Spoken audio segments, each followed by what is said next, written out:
এইখিনিয়ে আৰু মানে সকলো মানুহে যিধৰণে মিছ কৰিছে মইতো তাতকৈ পৃথক একো নহয় বৰ নিজৰ নহয় তো অসমৰ মানুহৰ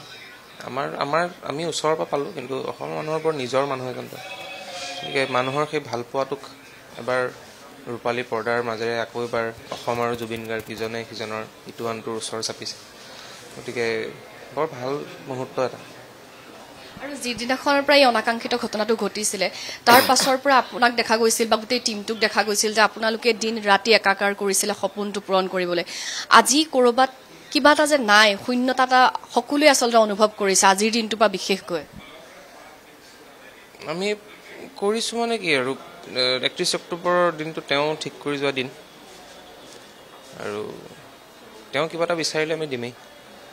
তেওঁ 31 অক্টোবৰত হোৱাটো বিচাৰিছিল আমি কৰিমেই আৰু শেষৰখন যিটো এখন অটোগ্ৰাফ বা চিঠি তেওঁ লিখি থৈ গৈছিল সেয়া আচলতে আপুনিয়ে কৈছিল বুলি আমি গম পাইছোঁ যে লিখি থৈ যাওক ছিংগাপুৰলৈ যোৱাৰ পূৰ্বে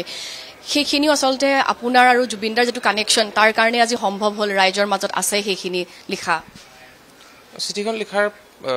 ধাৰণাটো কনচেপ্টটো তেওঁৰ নিজৰ খালি তেওঁ হ'ব আজি লিখিম কালি লিখিম কৰি আছিলে এদিন আমি খটবান্ধকৈ লাগিলোঁ তেওঁক জোৰ কৰি মই ক'লোঁ যে আজিয়ে লিখি থৈ যাব লাগে সেইখিনিয়ে সেইদিনা লিখি থৈ গ'ল তেওঁৰ চাগে হাতৰ আখৰ সেইখিনি শেষ আখৰ হ'ব নেকি পিছত লিখিব পাৰে মই নাজানো কিন্তু সেইদিনা আমাৰ অফিচতে লিখি থৈ গৈছিলে আৰু এতিয়া আচলতে ইতিহাসে সৃষ্টি কৰিছে যে অসমত আমি কেতিয়াও দেখা নাই যে 4:30 বজাৰ পৰা 4 বজাৰ পৰা শ্ব' টাইম আৰম্ভ হোৱাটো যিটো জুবিনদাই বিচাৰি আছিলে অসমীয়া চলচ্চিত্ৰ জগতৰ বাবে